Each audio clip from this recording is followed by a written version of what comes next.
चलिए बात अब एक बार फिर से पाकिस्तान की, जहां पर भारत की तारीफ से पाकिस्तान इस कदर चिढ़ा हुआ है। शहबाज शरीफ, आसिफ मुनीर इतने परेशान हो जाते हैं कि 2 यूट्यूबर्स को उन्होंने फांसी की सजा सुना दी है। पाकिस्तान की ये वीडियो शेयर करते थे यूट्यूबर्स, जिसमें आवाम की प्रतिक्रिया होती थी, पाकिस्तान के हालात पर आवाम से प्रतिक्रिया लेते थे, भारत को लेकर भी रिएक्शन देते थे यूट्यूबर्स। शुएब चौधरी, सना अमजद को फांसी की सजा सुनाई गई है। ये पाकिस्तान के सोशल मीडिया कंटेंट क्रिएटर का दावा है और भारत में भी शुएब और सना अमजद मशहूर हैं। पाकिस्तान के 12 और यूट्यूबर्स भी लापता हैं, ये भी खबर आ रही है। भारत की तारीफ में ये वीडियो बनाते थे और भारत की तारीफ दरअसल वहाँ के अवाम, वहाँ के लोग करते थे तो वो उसे दिखाते थे। मोदी को लेकर रिएक्शन पूछते थे। प्रधानमंत्री नरेंद्र मोदी की बातों को लेकर अगर वहाँ पर रिएक्शन पूछा जाता था तो लोग वहाँ के हुक्मरानों की तारीफ करने के बजाय मोदी की तारीफ करते थे। तो ये नागवार गुजरा वहाँ के हुक्मरानों को। तो अब फांसी की सजा सुनाने की बात कही जा रही है। सवाल यही है कि आखिर पाकिस्तान के जो हुक्मरान हैं, क्या कब तक फांसी की सजा से इस तरह के सच को दबाते रहेंगे। नाजिया इलाही हमारे साथ जुड़े हुए हैं, सुप्रीम कोर्ट के वकील। नाजिया बहुत बेबाक तरीके से मुद्दों को रखती है, अपनी बेबाकी से जानी जाती हैं। नाजिया, जिस बेबाकी से आप यहाँ पर भारत में कहती हैं, बात विरोध करती हैं, मुझे लगता है कि आप पाकिस्तान में रहती तो क्या होता। सबको पता है कि पाकिस्तान के यूट्यूबर सना अमजद के साथ या शोएब चौधरी के साथ मेरी न्यूज काफी वायरल हुई है और मैंने उन लोगों के साथ बैठ करके काफी कंटेंट और किए हैं, काफी वीडियोस हमारे एक साथ आए हैं। मुझे ऐसा लगता है कि 8 सितंबर 2024 को अलीपुर कोर्ट में जो ममता बनर्जी की सरकार के कई विधायकों के जितने भी वर्कर्स हैं, वो जब मुझे काटने के लिए भारत में आ सकते हैं, भारत का ही अंग है पश्चिम बंगाल, तो वो तो पाकिस्तान है जिसकी नींव ही रखी गई थी नफरत से। ये जो कायदे आजम है जिन्ना साहब, इन्होंने किसी एक देश पाकिस्तान अमन रसूल के लिए तो बनाया ही नहीं था, उन्होंने तो कत्ले आम के लिए बनाया था, जंगे बदर और जंगे करबला को मैच करने के लिए बनाया था। जब तक धर्मों के आधार पर काटना, लूटना, पीटना चल रहा था वहां पर, वो तब तक वो लोग मसरूफ थे और मशगूल थे हिंदुओं को काटने में, माइनॉरिटीज को खत्म करने में। और जैसे ही वहां पर 1% माइनॉरिटी बची, अब ये लोग फिरका परस्ती के नाम पर एक दूसरे को काटना पीटना शुरू किए हैं। अब फिरके में भी परसेंटेज कम होते चले जा रहे हैं। शियाओं का परसेंटेज पाकिस्तान में बहुत कम है, वहां भी है ही नहीं। अहमदी अपनी आइडेंटिफिकेशन छुपा कर रख रहे हैं। तो अब इनको काटने की जो आदत लग गई है, खून चूसने की जो लत लग गई है, वो और रेप करने की, अश्लीलता करने की जो एक लत लग चुकी है, वो कैसे करेंगे? वो इसी तरीके से करेंगे कि चलो किसी ने भारत की तारीफ कर दी कैमरा पर तो उसको फांसी चढ़ाया जाए, किसी महिला ने भारत के पक्ष में कुछ बात कर दिया कैमरा पर तो चलो उसको लूटा भी जाए और उसके सलवार भी उतारे जाए और फिर उसको फांसी भी चढ़ा दिया जाए, ताकि वो बाहर निकल करके लोगों को ये ना बता सके कि उसके साथ पहले कितनी अश्लीलता की हदों को पार किया गया और तब उसको फांसी पे चढ़ाया गया है। देखिए, पाकिस्तान बना ही नफरत के लिए है, वो नफरती जमीन है, कोई इस्लामिक जमीन बिल्कुल भी नहीं है। तो ये माना जाए कि जो कट्टरपंथी है, जिहादी हैं, कट्टरपंथी जिहादी, हम पाकिस्तान कह लें या बांग्लादेश कह लें, कट्टरपंथी जिहादी जहां जहां हैं वहां वहां सिर्फ और सिर्फ हिंसा। अगर वहां आप किसी लोकतांत्रिक प्रक्रिया की उम्मीद करते हैं या एक आवाज़ उठाने की बात या अपनी आवाज़ रखने की उम्मीद करते हैं, जैसा कि इन दोनों यूट्यूबर्स ने सोचा होगा कि चलिए साहब, आवाम की बात हम हुक्मरान तक पहुंचाते हैं कि देखिए आवाम जो है ये चाहती है कि मोदी जी ने जो भारत को बदल कर दिखा दिया, वो काम आप कीजिए बजाय इसके कि यहाँ पर कट्टरपंथ फैलाएं, जहर फैलाएं। लेकिन यहाँ कट्टरपंथी और जिहादियों की, आप कह रहे हैं कि कट्टरपंथी और जिहादी जहां जहां रहेंगे यही होता रहेगा।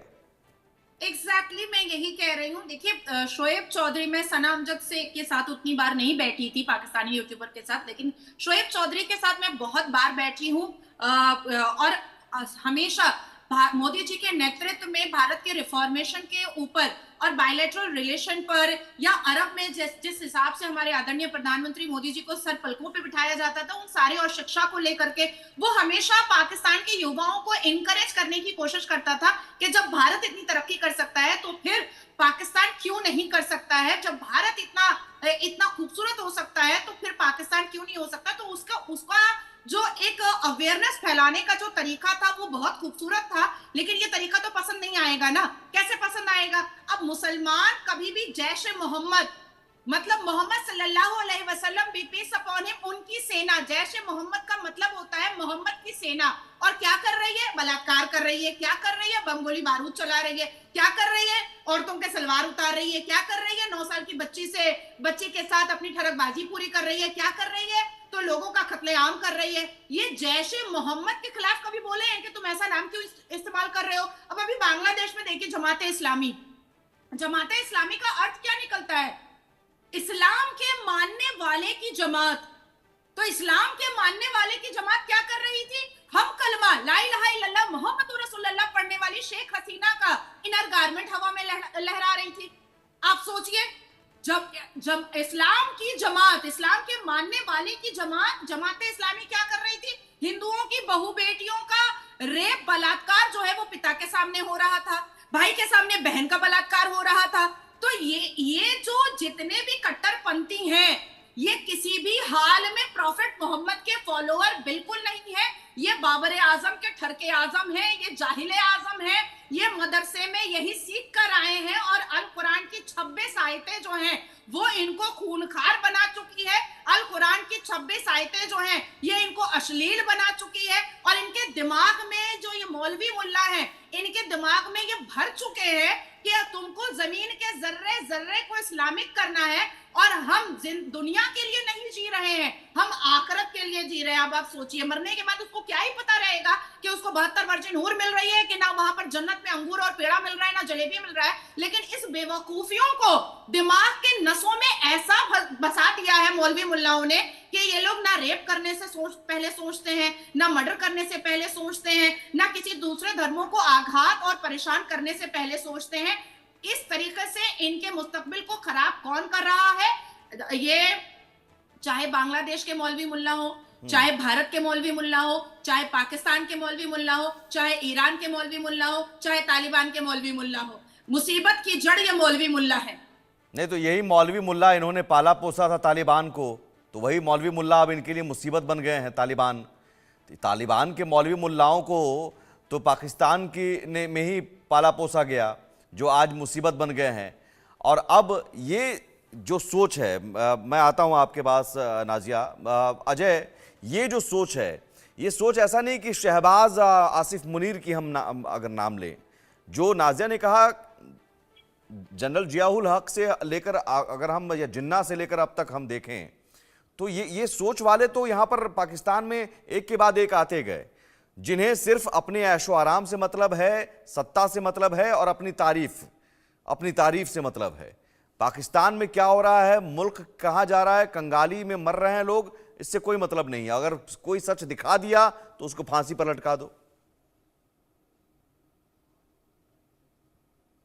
अनम्यूट।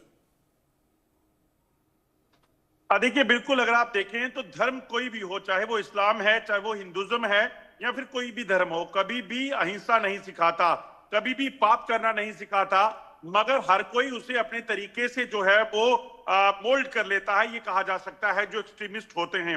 और अगर आप देखें तो जिस तरीके से अब नाजिया हमारे साथ है, क्या नाजिया के इस्लाम में और जो बाकी लोग हैं यूनुस के इस्लाम में फर्क है, या शहबाज शरीफ के इस्लाम में फर्क है?